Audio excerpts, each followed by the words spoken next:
when we can begin. The live is just preparing. You should be, we'll just maybe give it another moment here. Yeah, I just want to say good afternoon to everyone as well. And to you, Alicia, just wondering, is it the same link? Sorry to ask. That's But okay. another link for the public meeting? No, it is different.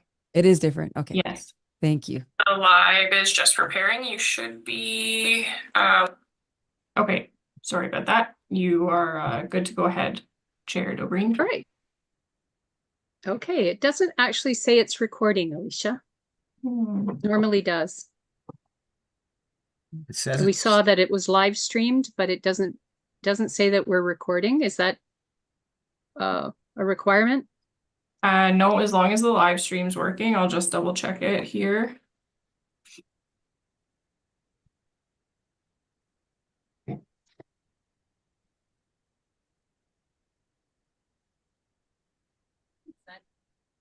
But yeah, the live stream is all good on my end. Okay. All right. Well, thank you very much and welcome. Good afternoon. My name is Barbara Dobreen. I'm the chairperson of the Committee of Adjustment, and I call the meeting to order at 12:32 p.m. The committee members include members of council. However, we sit at this table as the Committee of Adjustment and not as members of council. Our jurisdiction lies solely with matters of consents and minor variance applications. The secretary of this committee is Alicia Milne. This is a hearing to consider applications for minor variances and consents within the Township of Southgate and is held under the provisions of the Planning Act 1990. The hearing will be in accordance with the Provincial Planning Act, the Municipal Act, and the Township of Southgate official plan. Could I get confirmation of the agenda as presented? Joan and Jim? Any questions? Any opposed? Seeing no hands, that is carried. Declaration of pecuniary interest. Hearing none, I'll remind the committee that they can declare it at any time should something arise throughout the meeting. Adoption of the minutes. I need a mover and a seconder to approve the minutes of the May 22nd, 2024 Committee of Adjustment meeting as presented. Monica and Martin, any errors and or omissions? Any questions? Any opposed? Seeing no hands, that is carried. Be it resolved that the committee, we did that.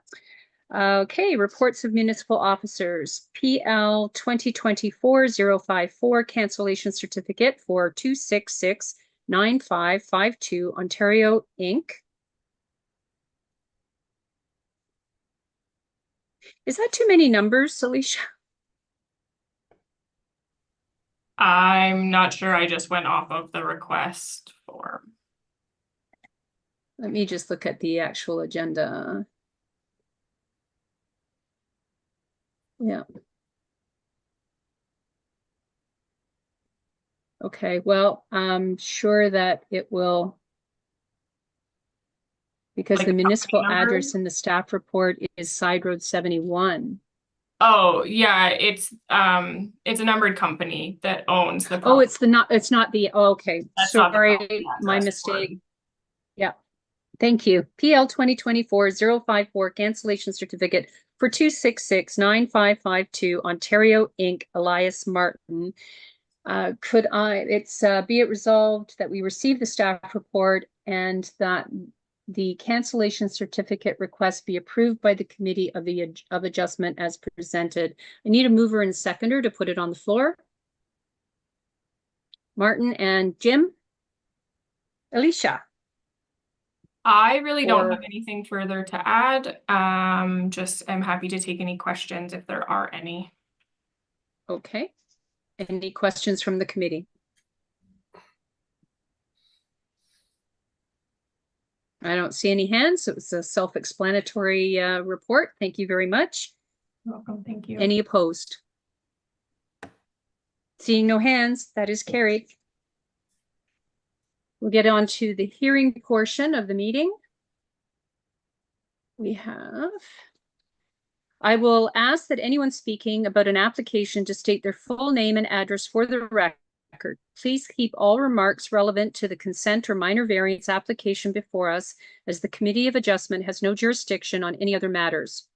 Any materials submitted to the committee for viewing will remain the property of the Committee of Adjustment and will be available for public viewing in the application file and may be placed online.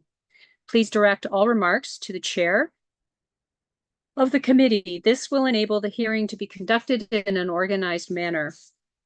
The first file, I believe is the only file, is A624 Alan Bowman, Ventry Acres, Inc.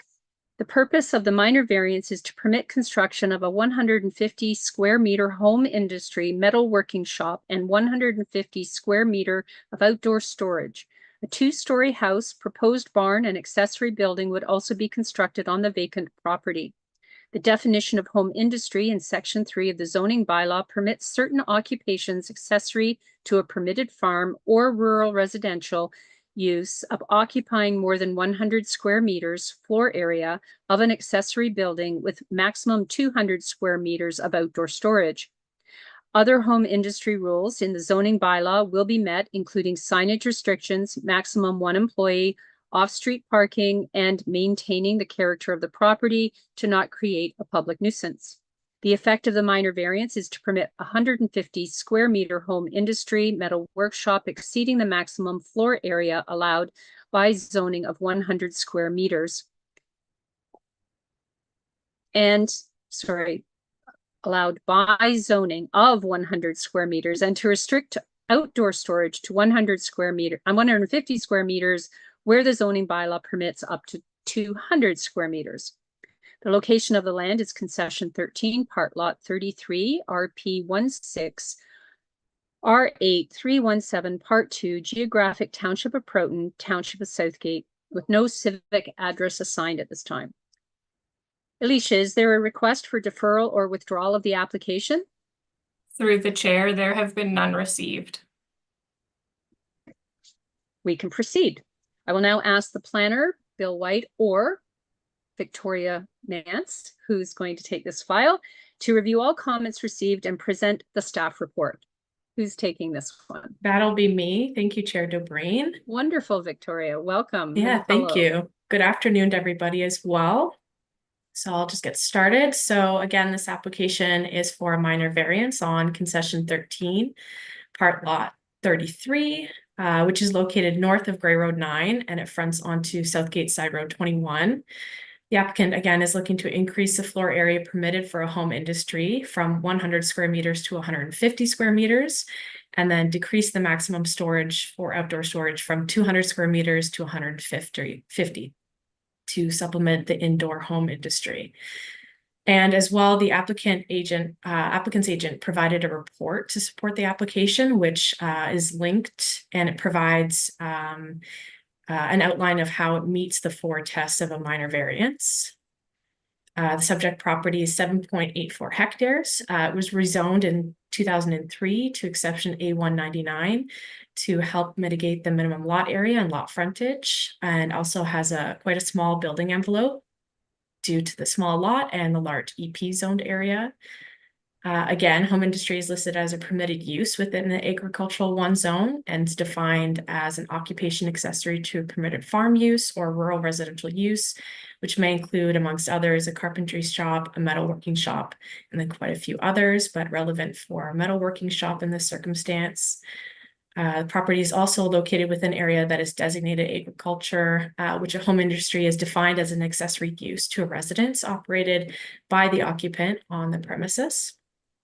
So lots than 20 hectares in size do not permit on-farm diversified use, with the exception that bed and breakfast establishments, home industries, and home occupations are permitted as of right per the township's bylaw.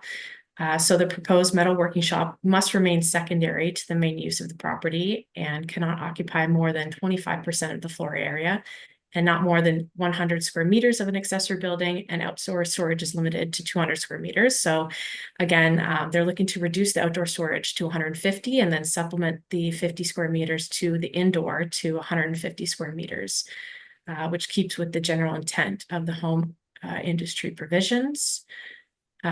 Again, home industry as a metalworks is suited for the agricultural designation in this area, has potential to contribute to the local community as well. There should be considered screening from the street, which could help integrate the use and would not impact any of the farms in the area. So next to comments, we received from Bell Canada. They didn't have any concerns. Township Public Works indicated that safe access could be provided to the load restricted road and a commercial entrance would be required.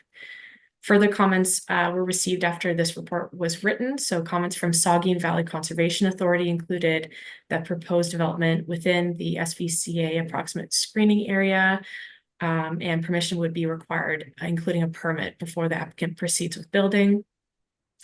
And further comments were received again after this report was written. So Grey County included some comments and they asked that the application be refused or that the proposed development be scaled down. Staff also recommend that the proposed development conform to MDS and follow D6 guidelines to ensure safe access to on-site water and sewage servicing. Ecology staff waived the EIS requirement due to the negligible impact of the proposed development.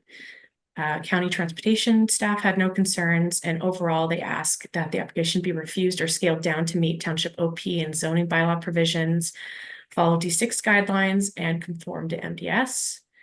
But based on township staff's review of the application, the use of the buildings as home industry are accessory to agricultural use, and the reduction of the outdoor storage area to supplement the proposed indoor would not impact the overall intended use of the farm cluster.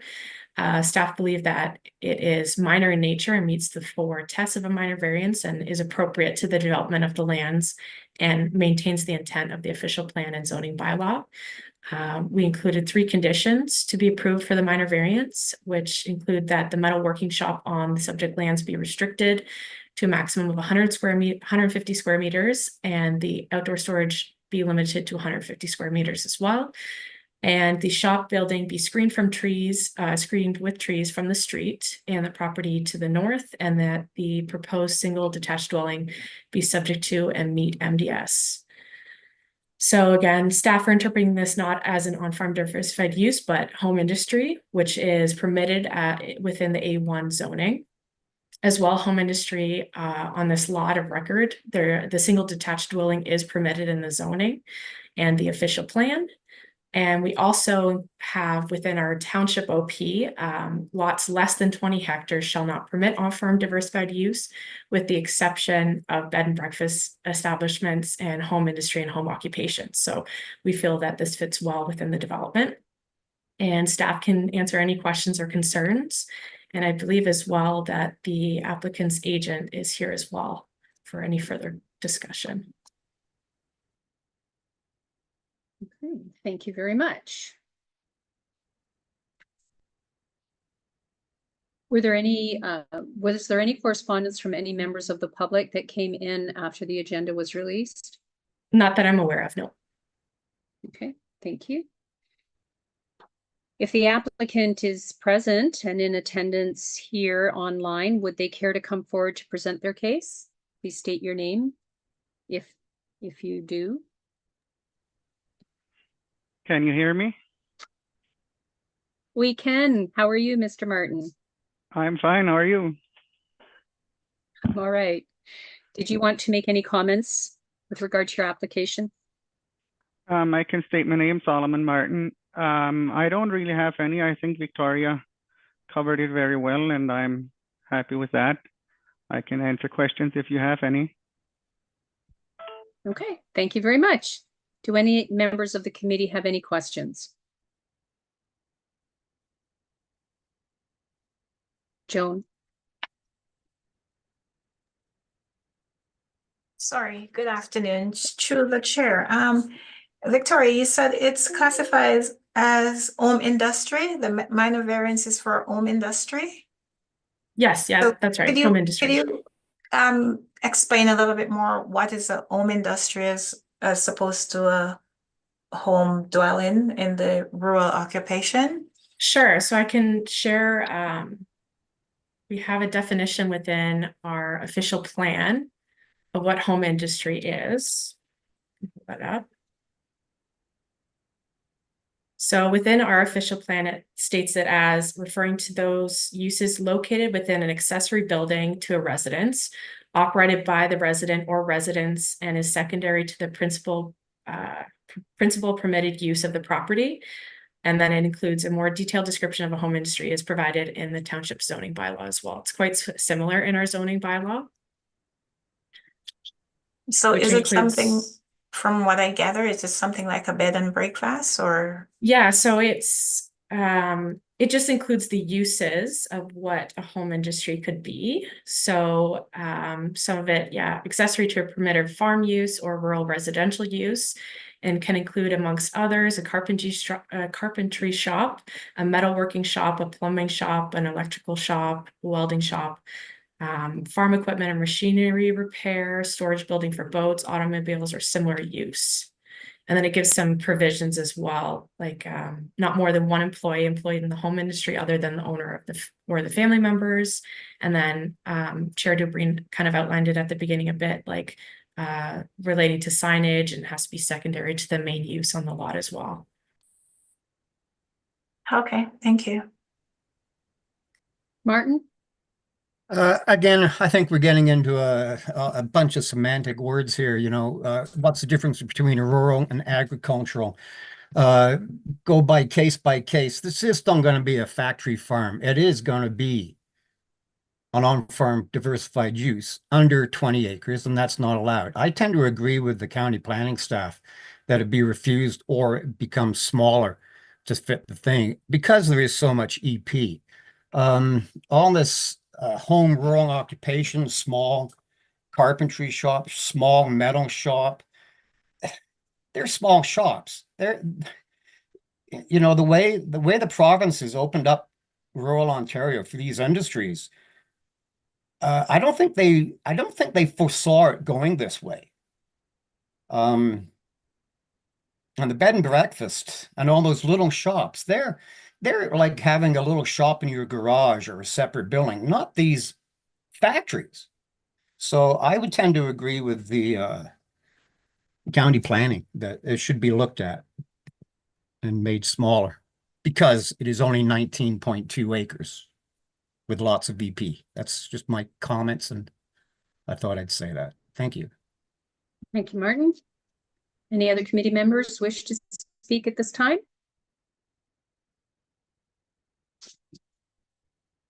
So one question that I would have from the chair is this home industry, this home business, if we want to call it that, it could be selling widgets or maple syrup or whatever it is. This happens to be a metal shop, could be agricultural related if they're repairing buggies. And it's not taking up any more than the 300 maximum square footage. There would be restrictions on them being able to expand.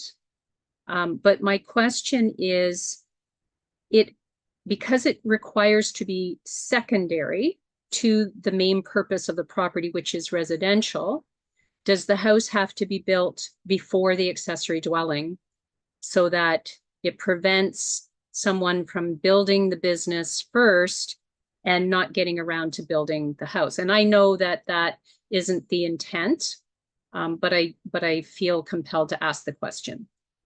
Would the house be built first before the business goes into operation? Thank you, Victoria.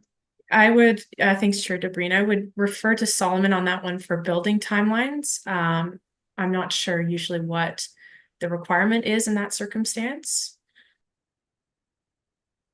Okay, Bill, you've just unmuted Bill White. Before we go to Solomon, I'll let you. Maybe it's not even worth asking the question, but go ahead. Actually, it's a very good question, Chair Dubreen, and to add to Victoria's response, in my opinion, they would need to build the house first, or at least have both going on at the same time. But the main use must be established before the other use can occur. And the main use in this case is rural residential. And then the home industry has to be secondary or accessory to that. So it should not be operating until the residence is there. And you could put a condition in that makes that clear, that the home industry not be operational until the residential use is established, if you were concerned about it. But maybe Solomon can satisfy your question. Thank you. And Mr. Solomon, we'll get to you in just one moment. Just to add to that question, the occupants must be the Mr. Martin, the family who are operating the business. It can't be billed a residential. It must be occupied by the proprietor of the home business. I'm seeing a nod from Bill White. That's correct. They could have one external employee under our zoning rules, but otherwise it's operated by the people who live there. Thank you. Solomon, would you like to add to the timeline that you anticipate for the development? Sure, I can add.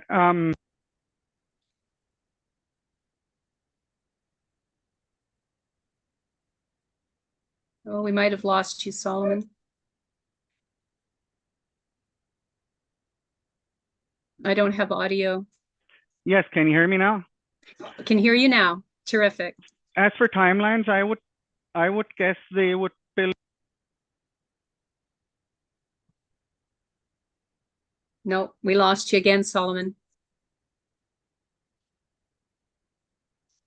Okay, can you hear me again? I can. Okay. For timelines, I would think they would build everything together, but I agree 100% that something should be in there so the house is built first. And I know, like in Melancton, they do that way. And the other thing, in the A1 zone for on-farm diversified, they require an OFA member or a business number. I'm not sure if they would require that in this case too. Maybe Bill could answer that one, but for the buildings, I think they would build the house and the barn and the shed and everything together. Okay, thank you. Bill, would you like to respond to the bona fide farmer registration number requirement? Right. If I may, Madam Chair DeBreen, our interpretation of it is that this is a rural residential use. And so I think that's somewhat where the county and our staff differ, in that this lot is small, as was mentioned by one of the other members. So in my opinion, it would not need to be, because it's not an on-farm diversified use, in my opinion, it would need to be a bona fide farmer or have a farm business registration number. In this case, what would be built there is a rural residence, and the home industry would be accessory to that. And that is permitted in the A1 zoning on an undersized lot, because this lot was rezoned to allow the lot size as exists. And we also have a provision in the zoning bylaw that deals with existing lots of record. So it kind of is not a loophole, but a different way of approaching it, in that it's a rural residential use with an accessory home industry. So the farm business would not need to be established there. They may be able to farm part of that land, but it wouldn't be a requirement in this case. Okay. Thank you. Do any of are there any members in attendance that I'll come back around, Martin, just a moment. Are there any others in attendance that would like to speak in support of the application? Is there anyone present that would like to speak in opposition of the application? I'll now go to the committee to ask if there's a requirement for further discussion. Martin, you had your hand up. Thank you, Chair. Yeah, I guess this is to you, Bill. Rural and residential, if it's not really classed as a farm, why put it in the report that has to be an MDS? Because on the map, there is a line that says separate proposal to the, on page 23, it says separate proposal to SVCA to come forward for the tile and drainage so the lands can be cash cropped and put back, which is great. But I thought MDS mainly had to do with smell from barns that had livestock. Does that include when they put manure on the cropland as well then? Because if it's rural and residential, it's going to be a farm. So Right. this is a semantic here. Yeah, good point. In my opinion, through the chair to the member, the MDS would apply to any buildings that might be on other properties around there as it pertains to this new house going in. So they would have to comply based on the condition that Victoria's recommended. They would have to comply with whatever part of MDS might apply, but I don't think it would apply to the cash cropping of this site. The intent was, in my mind, was that it would make sure there are no livestock buildings around there that would impact this new rural residents. Thank you. And through that question, the barn shed, is it a horse and buggy shed? Perhaps that's a question for Solomon. Yes, it would be a horse and buggy shed. And the barn Thank could hold you. up some livestock too, yes. And for the MDS, yes, that is MDS 1 requires to be met to neighboring barns for the construction of a house. So that's what the MDS would be for. And vice versa, then to Bill or Victoria, the barn with your livestock could be limited as well to other residential dwellings, correct? MDS would apply, yes. Okay, so there's still some work to be done on this. So I will, if there's no other questions from the committee. And we did have a discussion with regard to the proposed single detached dwelling. Elisha, do you believe that that needs to be changed to require it to be built at the same time or occupied before the business is? Do we need an extra clause in this? I'll look to the committee to decide. Yeah, that's at the discretion of the committee. I do have something drafted if you want to see it. Okay, that would be great. All right. Alicia's going to put it on the screen. Then we can get to whether we want to move or refuse or grant the application. So we have thank you, that the rural residential be established prior to the home industry secondary use being permitted. All right, so that's in addition to the original proposal. So I will look to the committee to either for a mover and seconder to grant, refuse, or defer the application.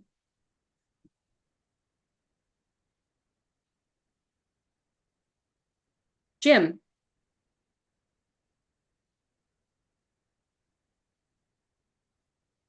*6.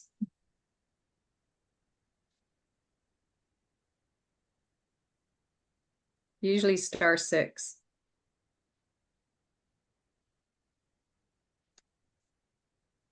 There we Alicia, go. Are you able to? There we go. you go. There we go. Hello. I moved to grant. Nope. Do we have a seconder?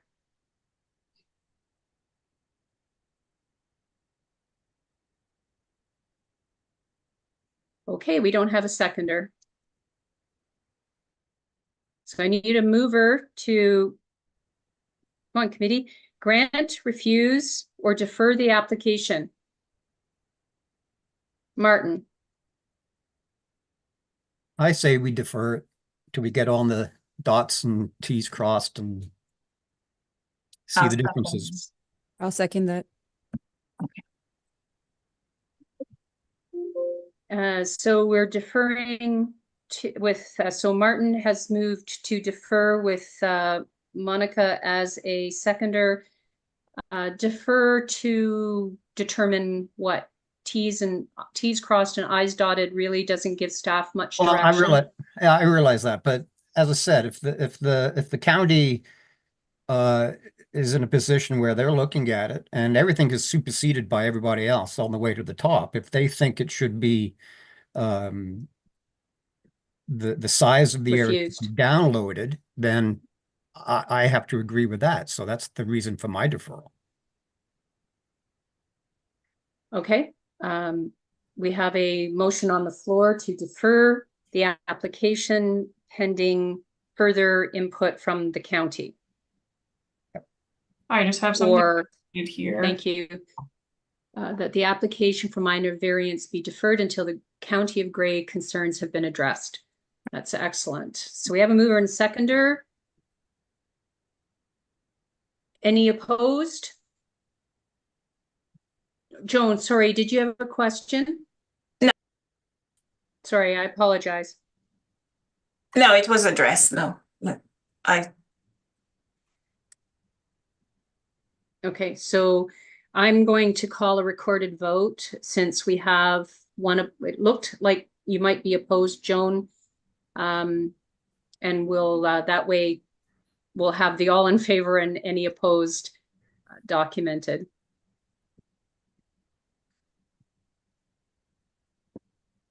Okay, so a recorded vote has been called on the motion. Be it resolved that the Committee of Adjustment receives staff report PL 2024-053 for information, and that the application for minor variance be deferred until the County of Grey concerns have been addressed. Member Shipston, Yes. Member Singh Soares, Yes. Member John, yes. Member Ferguson, Yes. Chair DeBreen. Yes, Okay, that's carried 5-0. thank you. It was just easier than trying to see everyone's hands. Thank you. Thank you all. All right, the decision of the Committee of Adjustment is to defer the application based on the reasons outlined in the resolution. Adjournment, the notice of decisions from today's meeting will be signed electronically by the members and distributed accordingly per the Planning Act. I'm not sure if, do we sign a deferral or is what we sign when it comes back? I'm not sure. I don't think we've deferred an application in a very long time. Probably not. Yeah, there will be something formally that goes out, but I will confirm what the proper process is and if signatures will be added or not. Okay, thank you, Alicia. The committee decisions may be appealed pursuant to Section 17D of the Planning Act within 20 days of the date of the notice to the Ontario Land Tribunal. I need a mover and seconder to adjourn the meeting. Monica and Joan. Any opposed? Seeing no hands, that is carried. We will log off and log back in.